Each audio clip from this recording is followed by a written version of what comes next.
नमस्ते, म राजकुमार सुवेदी। यो लिपु लेकको बारेमा भन्नुपर्दाखेरि अहिले नेपाल सरकारले संविधान संशोधन गरेर त्यसमा चाहिँ अब यो स्वस्तिक छाप संसदको स्वस्तिक छाप चाहिँ त्यसमा अब त्यो संसदको लोगोमा राख्नलाई अब यो चाहिँ पारित गरेछ। यसलाई चाहिँ एउटा खालको म नेपाल सरकार अहिलेको संसदलाई म चाहिँ धन्यवाद दिन चाहन्छु। तर यो भारतले चाहिँ हाम्रो 1950 को सन्धि हुँदाखेरि यो काली खोला त्यो चाहिँ सिमाना रहेछ नेपालको, त्यसलाई चाहिँ मिचेर त्यसको चाहिँ शाखा नदीलाई चाहिँ उसले चाहिँ सिमाना भनेर अहिले चाहिँ जुन यो लिपु लेकको बाटो खोल्या छ, मन सरोवर जाने चाइनासँग जोड्ने एउटा बाटो खोल्या छ। यो चाहिँ इन्डियाको हेपा प्रवृत्ति हो र यसलाई चाहिँ हाम्रो चाहिँ 1950 को सन्धि, त्यसपछि हाम्रो चाहिँ 15 साल 20 सालमा चाहिँ हाम्रो चाहिँ त्यहाँ चाहिँ मतदान भएको रहेछ। त्यतिखेर चाहिँ तपाईको त्यहाँको जनताले हाम्रो नेपाललाई तिरेको प्रमाणहरू पनि हामीसँग सुरक्षित छन्। र अर्को कुरो के छ भने 2015 साल 2020 सालमा त्यहाँको जनताले मतदान गरेका प्रमाणहरू छन्। त्यसपछि 35 सालमा आएर चाहिँ नेपालको राजाहरूले चाहिँ तपाईको त्यहाँ चाहिँ कालापानीबाट सेना हटाऊ भनेर चाहिँ दिएको प्रमाणहरू छन्। ती सबै प्रमाणहरू चाहिँ नेपालसँग सुरक्षित छन्। यो हिसाबले गर्दा पनि अब यो इन्डियाले चाहिँ हेपेर मात्रै त्यो चाहिँ गराएको भन्ने कुरो देखिन्छ। यो सबै प्रमाणले चाहिँ हाम्रो चाहिँ तपाईको नेपालको चाहिँ कालापानी, लिपु लेक, लिम्पियाधुरा यो चाहिँ हाम्रो चाहिँ यो नेपालको जमिन हो भन्ने कुरो चाहिँ पुष्टि गर्छ। अब त्यसरी अब 1950 को सन्धि नमान्ने हो भने चाहिँ हाम्रो चाहिँ टिस्टा काँगडादेखि लिएर सबै चाहिँ हाम्रो चाहिँ तपाईको यो चाहिँ नेपालको भूमि हो भन्ने कुरो चाहिँ यो जनाउँछ। यसरी चाहिँ बुझ्नुपर्छ हामीले। र चाहिँ यो अब यसलाई चाहिँ के हो त भन्नुहुन्छ भने यो सबै प्रमाणहरू चाहिँ नेपाल सरकारले अब पहिलो कुरो चाहिँ इन्डियाको चाहिँ अब प्राइम मिनिस्टर स्तरमा चाहिँ यसलाई वार्ता गर्नुपर्छ र हाम्रो सबै प्रमाणले चाहिँ त्यो हाम्रो चाहिँ हाम्रो नेपालकै भूमि हो भन्ने जनाउँछ। त्यसले भएन भने चाहिँ अन्तर्राष्ट्रिय अदालत जानुपर्छ। यसको चाहिँ ब्रिटिसमा भएको 1950 को सन्धि पनि हाम्रो चाहिँ सुरक्षित छ। सबै प्रमाणहरू चाहिँ नेपालको पक्षमा हुँदै पनि हाम्रा चाहिँ केही पुराना शासकहरूले चाहिँ यसलाई चाहिँ अगाडि बढाउन नसकेर इन्डियासँग चाहिँ केही डराएर चाहिँ हाम्रो चाहिँ यस्तो चाहिँ अवस्था आएको हो। अब चाहिँ यसमा चाहिँ नेपाल सरकार झुक्नुहुन्न र यसलाई चाहिँ हामीले द्रुत गतिमा अगाडि बढाउनुपर्छ। र यो कालापानी, लिपु लेक, लिम्पियाधुरा चाहिँ हाम्रो चाहिँ यो भूमि चाहिँ फिर्ता गराएर र कालापानीबाट इन्डियन सेना हटाएर त्यसलाई चाहिँ हामीले के गर्नुपर्छ भन्नुहुन्छ भने यो वाल अब कम्पाउन्ड अथवा चाहिँ काँडे तार लगाएर हाम्रो सिमाना सुरक्षित गर्नुपर्छ भन्ने चाहिँ मेरो चाहिँ नेपाल सरकारलाई आग्रह छ। र यसमा चाहिँ भोलि चाहिँ त्यो वार्ताबाट भएन भने पनि हाम्रो चाहिँ सबै जनताले पनि त्यसमा चाहिँ प्रतिकार गर्नुपर्छ र प्रतिरोध गर्नुपर्छ र हाम्रो जमिन फिर्ता ल्याउनुपर्छ भन्ने मेरो चाहिँ भनाइ छ।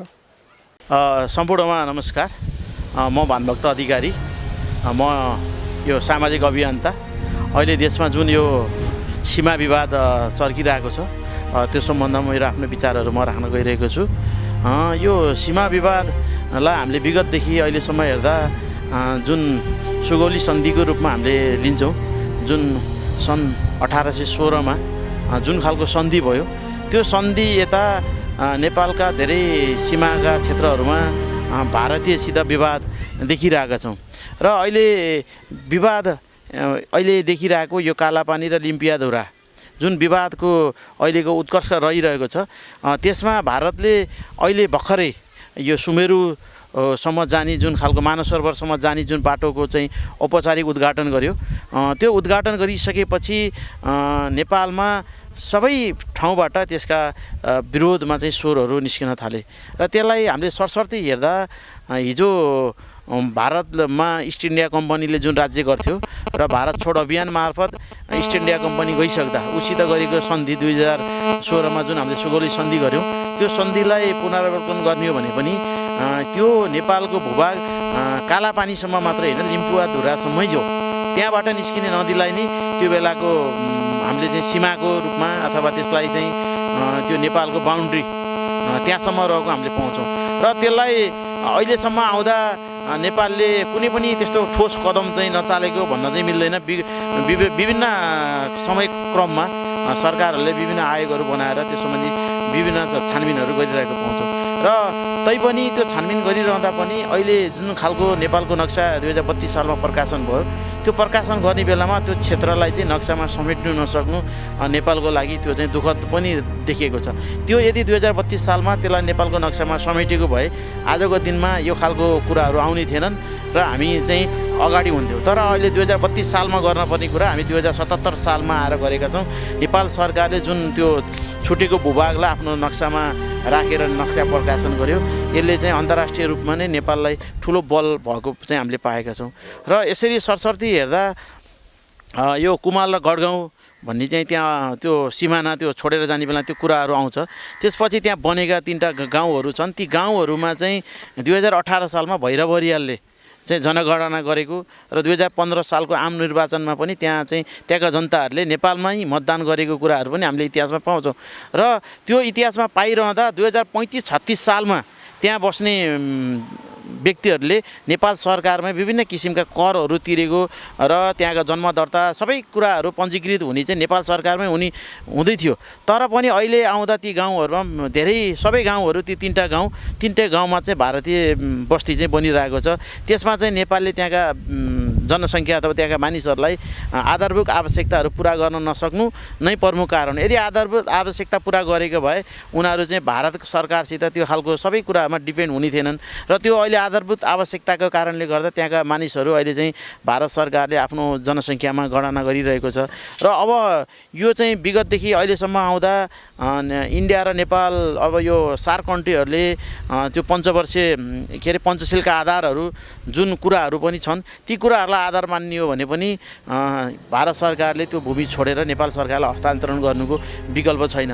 तर यदि विकल्प छैन भनिरहँदा हामीले कानमा तेल हालेर बसिरहौँ भने पनि त्यो भारतले छोड्नेवाला चाहिँ किन देखिएको छैन। किन भन्दा उसको जुन विस्तारवाद नीति छ त्यो नेपाललाई मात्र नभएर अहिलेसम्म विश्वमा हेर्ने हो भने भारतसित सीमा जोडिएका भुटान बाहेक 10वटा देशहरूमा नि उसको विवाद चाहिँ जारी रहेको छ र अहिले पनि हामी हेर्न सक्छौँ चाइनासित पनि उसको त्यस्तै खालको पाकिस्तान बङ्गलादेशसँग पनि उसको सीमा विवाद चाहिँ रहिरहेको छ। त्यस कारणले भारतको जुन विस्तारवादी नीति छ यो नीति चाहिँ सुधार नगरिन्जेलसम्म चाहिँ नेपालले चाहिँ आफ्नो भूमि मेरो भनिरहेर मात्रै पनि त्यो पाउनेवाला चाहिँ छैन।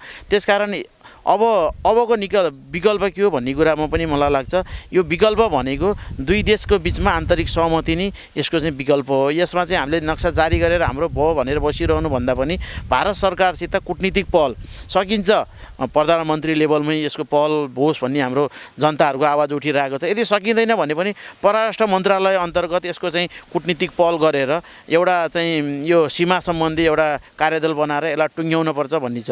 यो विवाद उठिरहँदा अहिले चाहिँ हामीले कालापानी र लिम्बुवाधुराको विवाद उठिरहँदा अहिले चाहिँ शीर्ष कुरा के भन्दा कालापानीलाई चाहिँ नेपालको सीमा माग्ने कि लिम्बुवाधुरालाई मान्ने भन्ने बहस पनि चर्को रूपमा उठिरहेको छ। अहिले सबै इभिडेन्टहरू र सबै डकुमेन्टहरू हेर्ने हो भने त्यो लिम्बुवाधुरासम्मै नेपालको भूमि हो।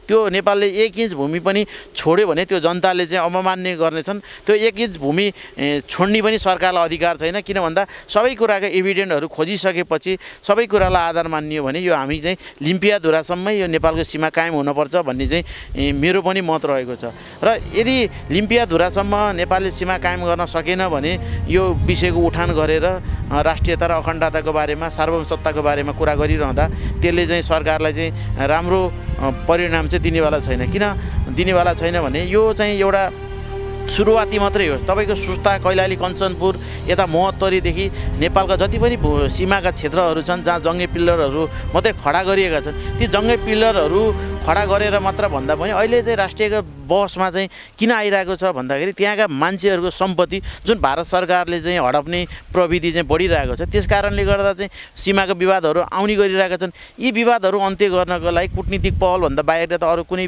विषयमा नेपाल सरकार जान सक्छ भन्ने कुरा मलाई लाग्दैन।